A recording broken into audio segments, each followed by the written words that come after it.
말씀 보도록 하겠습니다. 마태복음 10장 34절. 마태복음 10장 34절에서 11장 1절까지 같이 하나님 앞에 들어서 읽도록 하겠습니다. 저희 말씀 공부하는 마음으로 같이 일어나서 마태복음 10장 34절 11장 1절까지 교독하겠습니다. 내가 세상에 화평을 주고 주러온 줄로 생각하지 말라. 화평이 아니요 거물주로 왔노라. 내가 온 것은 사람이 그 아버지와 딸이 어머니와 며느리가 시어머니와 불화하게 하려 함이니 사람의 원수가 자기 집안 식구니라. 아버지나 어머니를 나보다 더 사랑하는 자는 내게 합당하지 아니하고 아들이나 딸을 나보다 더 사랑하는 자도 내게 합당하지 아니하며 또 자기 십자가를 지고 나를 따르지 않는 자도 내게 합당하지 아니하니라. 자기 목숨을 얻는 자는 잃을 것이요 나를 위하여 자기 목숨을 잃는 자는 얻으리라. 너희를 영접하는 자는 나를 영접하는 것이요 나를 영접하는 자는 나를 보내신 이를 영접하는 것이니라. 선지자의 이름으로 선지자를 영접하는 자는 선지자의 상을 받을 것이요 의인의 이름으로 의인을 영접하는 자는 의인의 상을 받을 것이요 또 누구든지 제자의 이름으로 이 작은 자 중 하나에게 냉수 한 그릇이라도 주는 자는 내가 진실로 너에게 이르노니 그 사람이 결단코 상을 잃지 아니하리라 하시니라. 예수께서 12세들에게 명하기를 마치시고 이 애들을 여러 동네에서 가르치시며 전도하시려고 거기를 떠나 가시니라. 아멘. 자리 앉으시기 바랍니다. 오늘 말씀의 핵심 구절은 34절입니다. 다시 한번 읽겠습니다. 34절 시작. 내가 세상에 화평을 주온 줄로 생각하지 말라. 화평이 아니고 검을 주러 왔노라. 아멘. 네, 오늘 공교롭게 오늘 주일이 설날입니다. 설날이 주일이 아니라 주일이 설날입니다. 참 믿는 이에게 있어서 난처한 날이죠. 가족과 함께 해야 될 그 시간에 예배한다고 이렇게 예전에 나오면 다 같이 믿으면 상관이 없는데 그렇지 않은 경우는 참 믿는 가족들에게 이해를 구하기가 참 어려운 시간입니다. 특히 유기적인 분위기에서 이런 모습을 보면 지금 시간이 성묘하는 시간이거든요. 11시쯤 되면 이제 식사하고 다들 모여서 성묘하는 시간인데 하는 교회는 예배해야 됩니다. 그러면 안 믿는 성도 가족들 입장에서는 굉장히 힘듭니다. 끝나고 나면 또 뭐합니까? 손님들 대접해야죠. 굉장히 바쁜 시간이에요.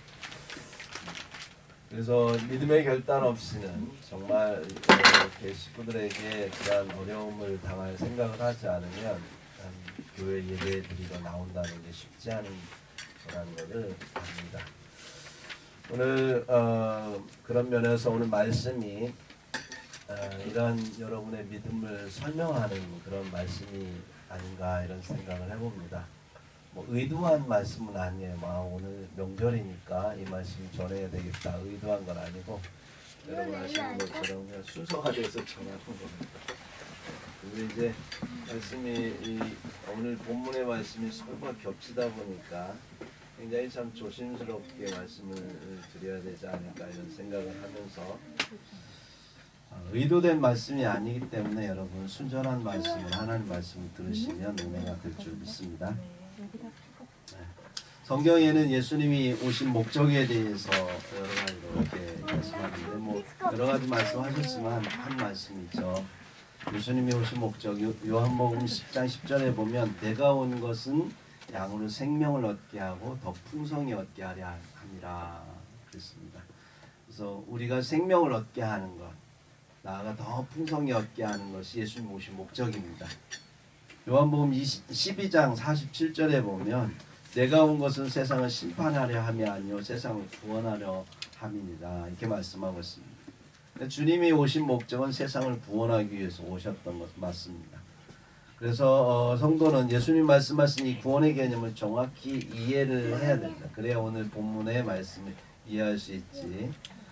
오늘 이 구원에 대한 부분을 제일 잘못 이해하면 오늘 말씀이 오해하기 쉬운 부분이 아닐 수가 없습니다. 예수님의 구원은요, 영적으로 보면 죄의 영향력으로부터 벗어나는 거예요. 모든 인간은 죄인입니다. 사탄이 모든 인간을 죄인에 빠뜨렸습니다. 그래서 우리는 죄의 영향력 아래 살아가게 돼 있어요. 또 예수 그리스도의 피로 말미암아 죄로부터 벗어날 때, 그래서 거듭날 때 우리는 구원을 받는다, 이렇게 말할 수 있습니다. 또 그렇게 죄로부터 구원받은 사람들이 세상을 이기는 것. 그래서 성도는 세상을 이기는 사람들이에요. 그래서 세상의 죄를 이기고 세상의 불합리한 부정의한 것들을 이기는, 믿음으로 이기는 사람들. 그래서 혼적으로 보면 구원이라고 하는 것은 세상의 그러한 영향력으로부터 우리가 벗어나는 거예요. 믿는 사람들은 돈의 힘에 의해서 휘둘리지 않습니다. 누가 뇌물 준다고 해서 뇌물 받고 휘둘리거나 그러지 않는다라고 하는 거죠. 말씀 앞에 당당하게 서서, 비록 내가 믿는다고 하는 것 때문에 피해를 당한다 할지라도 당당하게 하나님 말씀 앞에 믿음으로 그 모든 것들 이겨낼 수 있는 힘이 바로 구원으로부터 오는 것이죠. 그리고 궁극적으로 봐서는 영원한 생명을 얻는 겁니다. 그래서 하나님 나라에 들어가는 것, 그것이 바로 이제 구원이라고 볼 수 있는 거죠. 우리는 이제 구원을 받는 순간에 우리는 이 땅의 국민이지만 하늘의 시민권을 갖게 되는 거예요. 하늘의 시민이 되는 것이죠. 전국 시민을 시민으로서 이 땅에 살아가는 겁니다. 그래서 하늘나라에 가면 우리가 전혀 다른 관계로 다시 설정되어서 살아가게 되는 것을 알 수가 있습니다. 지금의 부모와 자녀, 그리고 형제관계, 모든 관계들이 한 가지 관계로 정리해야 돼. 하나님 나라에 가면 우리 하나님 아버지와 그리고 모든 사람은 형제 자매가 되는 거예요. 그 증거가 뭐냐면, 여러분 교회에서 기도할 때 어떻게 기도해요? 저도 하나님 아버지, 우리 아이들도 하나님 아버지, 다 아버지라고 하죠. 만약에 이 질서가 그대로 간다면 제가 하나님 아버지 그러면 우리 자녀들은 할아버지 불러야 되고, 그런데 또 우리 자녀의 자녀는 또 증조 할아버지 뭐 이렇게 불러야 되겠죠. 그러나 그 나라에 가면 다 하나님 아버지 이렇게 부르는 거예요. 뭡니까? 새로운 관계 질서가 되는 거예요. 그래서 우리가 이 땅을 살아가면서 가족끼리 이렇게 이루고 있는 모든 관계는 이 땅에서만 존재하는 겁니다. 여러분 누가복음 20장 27절에서 36절에 보면 사두개인의 부활 논쟁이 나옵니다. 예수님께 나아가서 사두개인들은 부활을 안 믿거든요. 안 믿는 근거가 뭐냐면 그러한 예수님께 말하는데 이런 얘기를 합니다. 어떤 사람이 7 형제가 있었답니다. 7 형제가 있었는데 남자들만 7인데 마지가 결혼을 했어요. 결혼했는데 자식 없이 죽었습니다.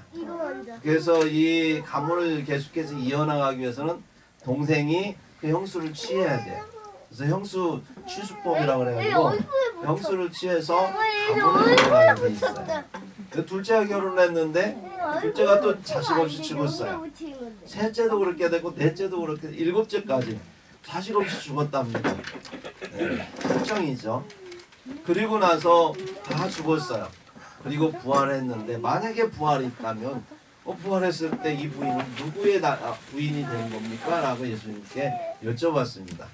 만약에 이 땅에서의 이런 부부관계나 가족관계가 지속된다면 예수님께서 참 대답하기 난처한 질문이 될 겁니다. 근데 예수님이 말씀하셨어요. 뭐라고 얘기하셨냐면 누가복음 20장 35절에 저 세상과 및 죽은 자 가운데서 부활함을 얻기에 합당히 여김을 받은 자들은 장가가고 시집가는 일이 없다, 이렇게 얘기를 합니다.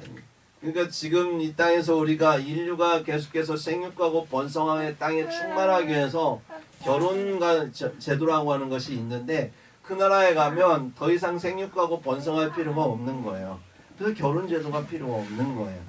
그러니까 우리가 부활하면 그냥 부활의 몸으로, 부활체로 새로운 몸으로 새로운 관계를 형성하게 되는 것입니다. 36절에 보니까 그들은 다시 죽을 수도 없나니 이는 천사와 동등이요 부활의 자녀로서 하나님의 자녀임이라 이렇게 말씀하고 있습니다. 그러니까 하나님의 자녀로서 모든 이가 다시 재설정이 된다라고 하는 것을 예수님께서 말씀을 해주셨습니다. 그러니까 전혀 새로운 관계가 형성이 된다는 거죠.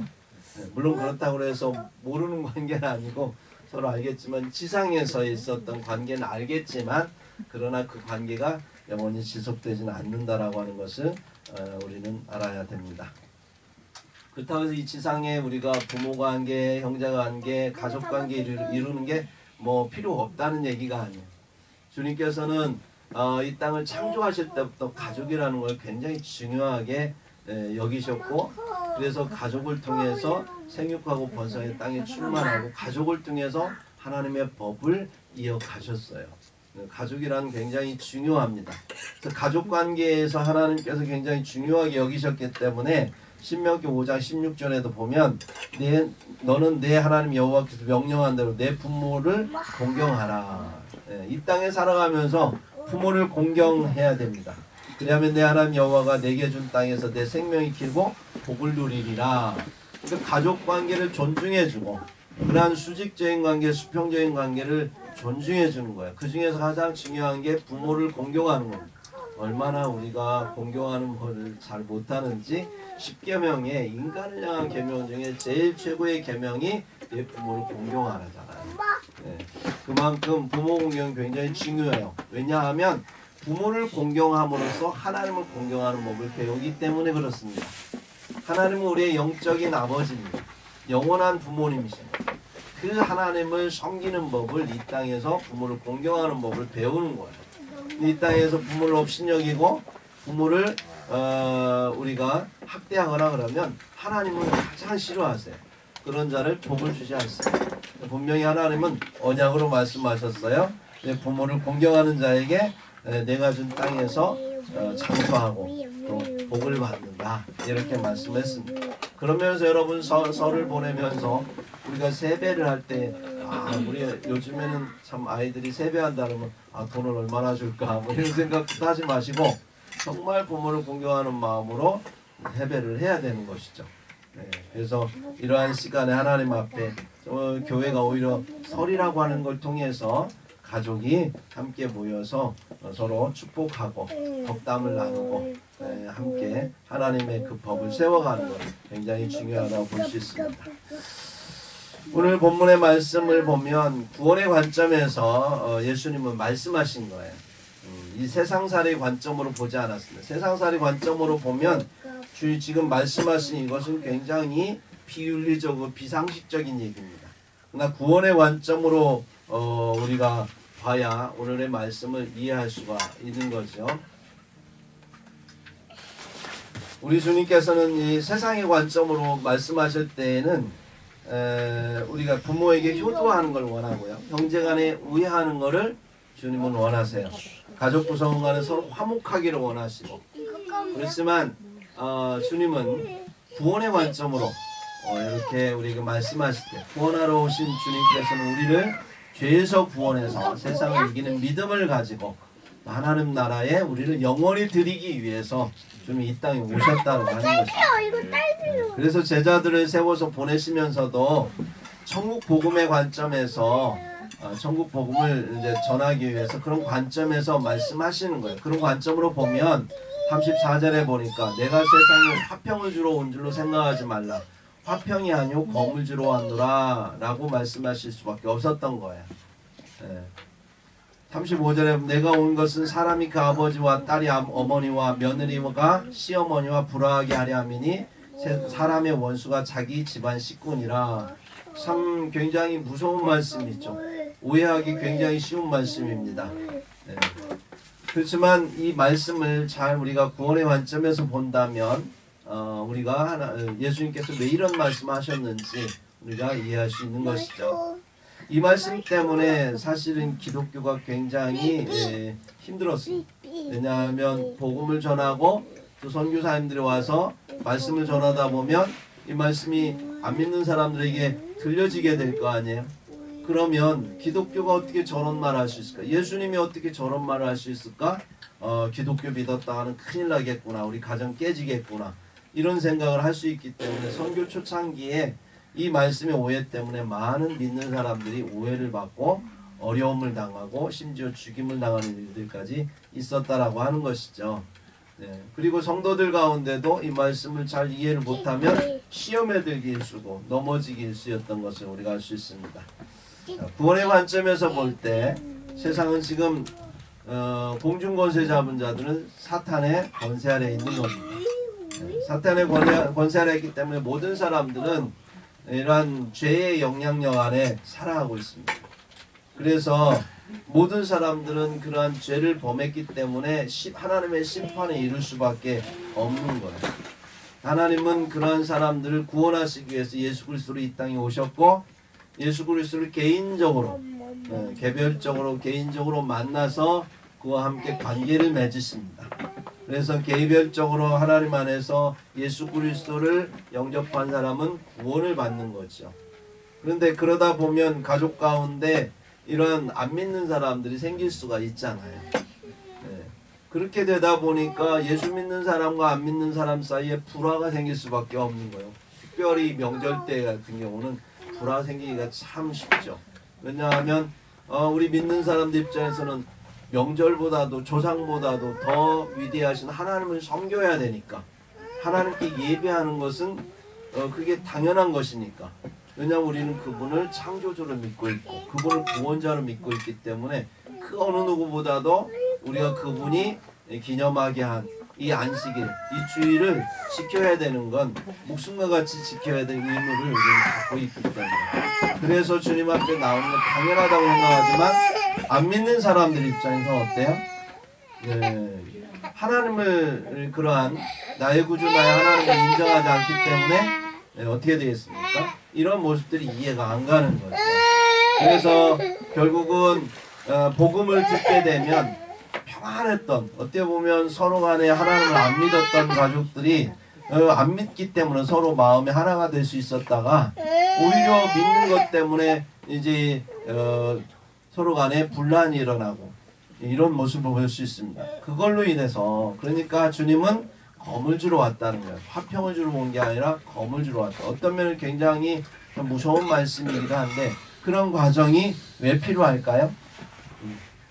물론 주 예수를 믿으라 그리하면 너와 내 집이 구원을 얻으리라. 성경에 나오는 것처럼 한 사람이 그냥 믿는 게 아니라 모든 가족이 백부장의 그런 믿음이 그랬잖아요. 베드로를 이렇게 모시고 왔을 때 가족들을 다 모아놓고 한 방에 예수 믿었어요. 그러면 너무 좋죠. 그런데 그런 경우 말고 어떻게 하다가 어릴 때 교회를 다니기 시작했고 예수 믿게 됐고 그러다가 결혼하게 됐고 그런데 다른 분들은 안 믿고 하다 보면 나중에 가서는 이러한 가치관의 차이 때문에 서로 간의 세계관의 차이 때문에 갈등이 벌어질 수 있는 거죠. 이로 인해서 서로 오해하고 또 서로 간에 갈등하게 됐을 때에 참으로 난처하지 않을 수 없는 상황이 된다라고 하는 것입니다. 그렇다라고 해서 우리가 신앙을 포기할 수 있느냐? 그것도 아니잖아요. 그렇죠? 뭐 신앙은 액세서리가 아닙니다. 그냥 뭐 교양으로 믿는 게 아니에요. 시간 남으면 뭐 믿고 안 남으면 안 믿고가 아니고 어떤 면에서 오늘 주님께서 말씀하시는데 우리가 우리에게 주신 그 십자가를 통하여 우리에게 주신 생명을 지키기 위해서 주님은 이렇게까지 말씀하십니다. 38, 39절 같이 한번 읽어봅시다. 시작. 또 자기 십자가를 지고 나를 따르지 않는 자도 내게 합당하지 아니하리라. 자기 목숨을 얻는 자는 잃을 것이요 나를 위하여 자기 목숨을 잃는 자는 얻으리라. 자기 목숨까지도 부인할 수 있는 정도의 신앙을 가져야 되는 거예요. 그러니까 이건 뭐 굉장히 주님께서 강하게 말씀하시는 거죠. 왜냐하면 우리가 이 땅을 살아갈 때는 뭐 믿으나 안 믿으나 괜찮겠지만 우리가 죽었을 때 그래서 하나님의 심판 앞에 놓이게 되는 이 세상에서 무엇이 됐느냐, 어떻게 살았느냐, 무엇을 이뤘느냐가 전혀 중요하지 않습니다. 이 땅에서 주님 앞에 심판대 앞에 서면 가장 중요한 건 너가 내 예수를 믿었느냐 안 믿었느냐는 거야. 내가 너를 위해서 십자가에 달린 그 보혈의 피를 인정하고 너를 대신해 내가 죽었음을, 내가 너의 죽음을 대신해서 죽었음을 인정하느냐 않느냐라고 하는 거예요. 그 믿음을 갖고 있었느냐, 이것을 가지고 주님은 구원할 거냐 안 할 거냐를 판단하는 거죠.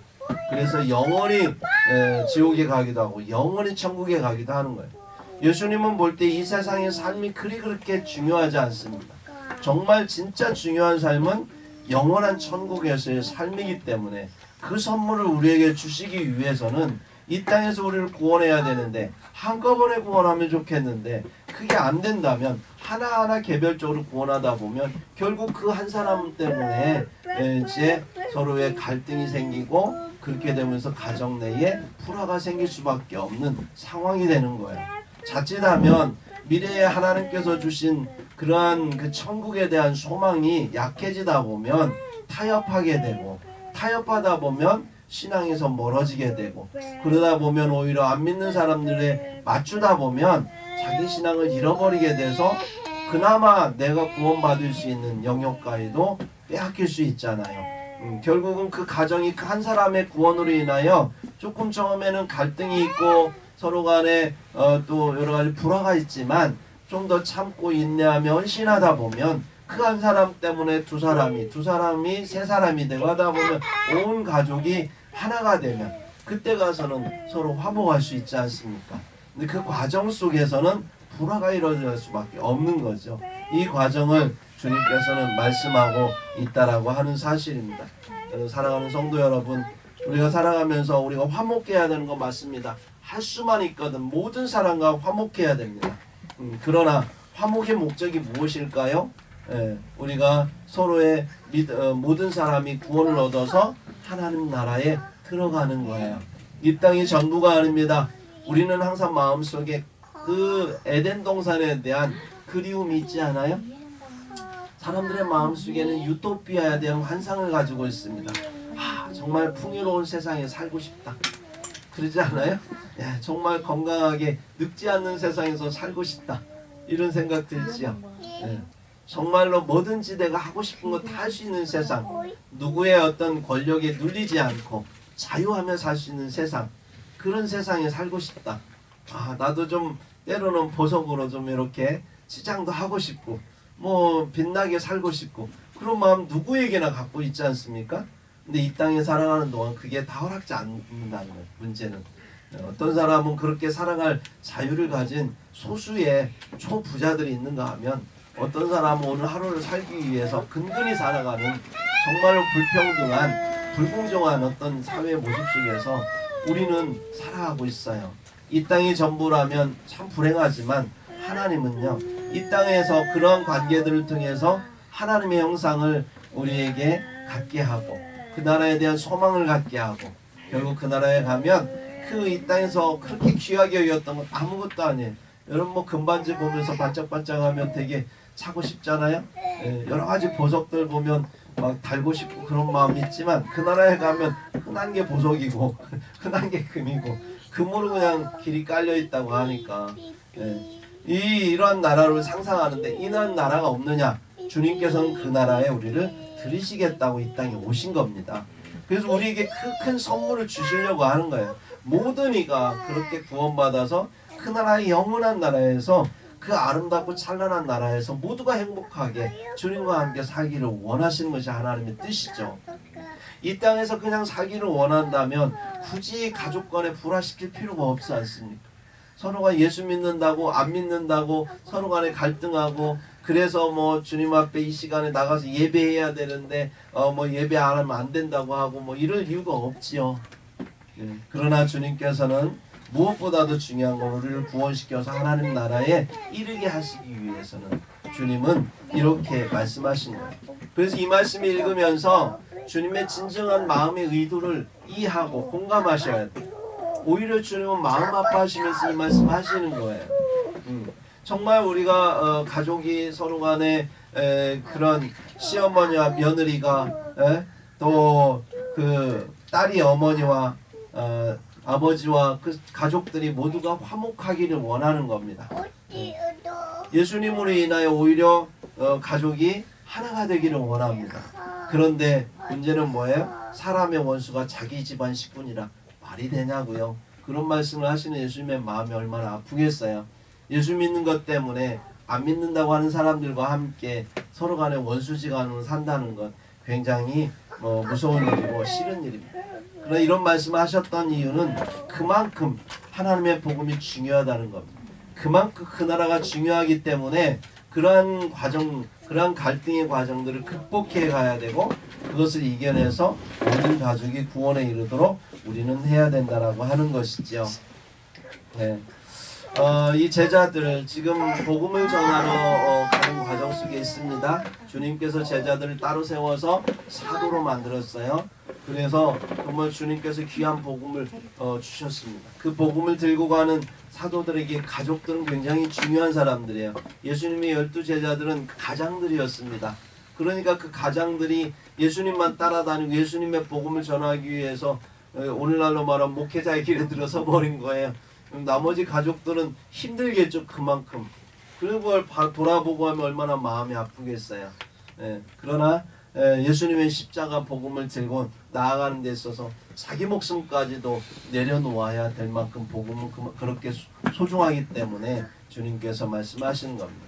그러나 두려워하지 말라는 겁니다. 너를 영접하는 자에게 하나님께서 응답해 주시겠다는 거예요.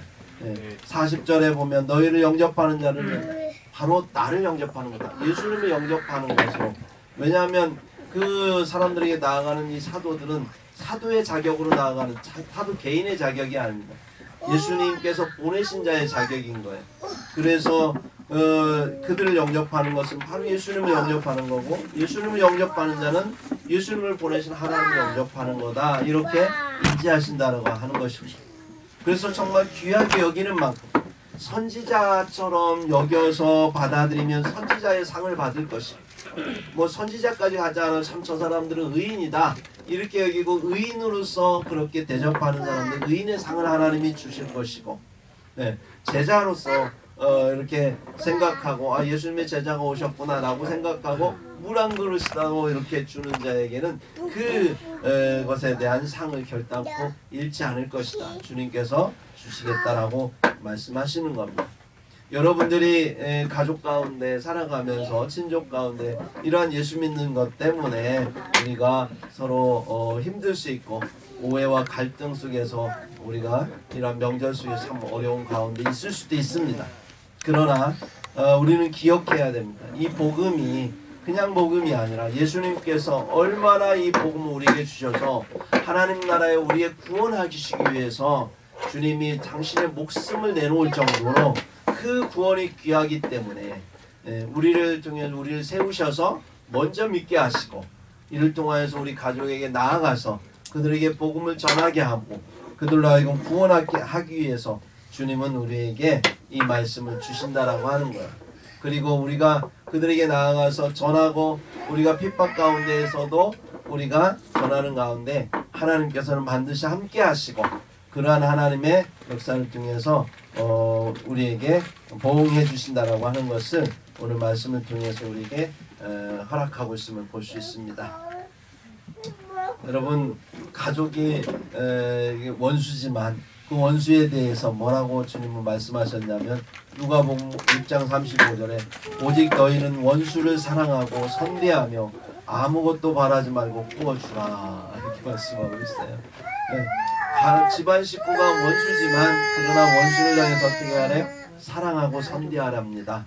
같이 원수시하지 말고 아무것도 바라지 말고 구워줘라 이렇게 말씀하고 있어요. 그리하면 너희 상이 클 것이요 또 지극히 높으시니 아들이 되리니 그는 은혜를 모르는 자와 악인에게도 인자하시니라 이렇게 말씀하세요.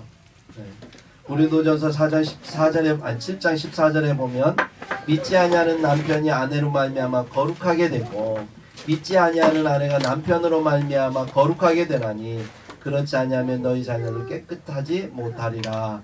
그러나 이제 거룩하니라 이렇게 말씀하고 있습니다. 여러분들이 예수 믿는 사람으로서 이 가족에 하나님께서 세우셨다면 나를 통하여 가족을 구원하시게 하나님 계획이 있다라고 하는 거예요. 내가 하나님 앞에서 정말 예수를 잘 믿고 그들을 잘 섬기고 사랑하고 그렇게 선대하고 그렇게 되면 그분들이 나로 말미암아 아내가 남편 때문에, 남편이 아내 때문에, 자녀 때문에 부모가, 부모 때문에 자녀가 구원을 얻을 수 있다라고 하는 것입니다. 주님은 다니엘서 12장 3절에 지혜 있는 자는 궁창의 빛과 같이 빛날 것이요 많은 사람을 옳은 대로 돌아오게 하는 자는 별과 같이 영원토록 빛나리라. 주님께서 말씀하십니다. 진짜 가족을 사랑한다면 그 가족이 영원히 하나님 나라에서 함께하기를 여러분 바라지 않습니까? 네. 저도 참 가슴이 아픈 가족들이 있어요. 제 어떻게 보면 죽기 전에 꼭 전도해서 하나님 앞에 세워야 될 가족들이 있습니다. 그들을 위해서 기도하고 있는데 여러분들도 함께 기도해 주시고 그래서 정말 나와 함께 서로 혈육이 되고 가족을 만드신 그 하나님, 그런 관계를 이루신 하나님의 뜻을 이루기 위해서 내가 주를 잘 믿고 그리고 우리 가족들을 주님께로 인도해서 정말 복된 그러한 가족이 되기를, 이 명절이 되기를 우리 주 예수님의 이름으로 축복합니다. 기도하겠습니다. 오늘도 말씀하시고 역사하신 하나님 아버지 감사합니다. 우리에게는 꿈이 있습니다. 주님께서 우리에게 주신 하나님 나라에 대한 소망이 있습니다. 예수 그리스도로 인하여서 우리가 구원을 받았고 또 우리가 구원을 통해서 우리 가족, 우리 친족, 우리의 지인들이 하나님 앞에 나아가는 데 있어서 우리를 주님께서 축복의 통로로 삼으신 줄 믿습니다. 비록 관계 속에서 예수 믿기 때문에 순간적으로 우리가 그들과 갈등하고 어려움 중에 있을지라도 주께서 함께 해주셔서 지혜롭게 모든 관계를 헤쳐나가게 도와주시고 그래서 우리 가족들이, 우리가 아는 지인들이 우리를 통해 예수께 나와서 구원을 얻음으로 천국의 소망을 가지고 살아갈 수 있도록 축복하여 주시옵소서. 이 설 명절 하나님께서 함께 해주심으로 우리 성도들의 가정마다 하나님의 축복이 임하기를 원하고 그 복을 바라보면서 우리 믿지 않는 우리 친족들, 우리 가족들이 주님 앞에 돌아오는 역사가 있을 수 있도록 인도해 주시옵소서. 모든 영광 우리 주께 드려오며 우리 주 예수 그리스도의 이름으로 기도하옵나이다. 아멘.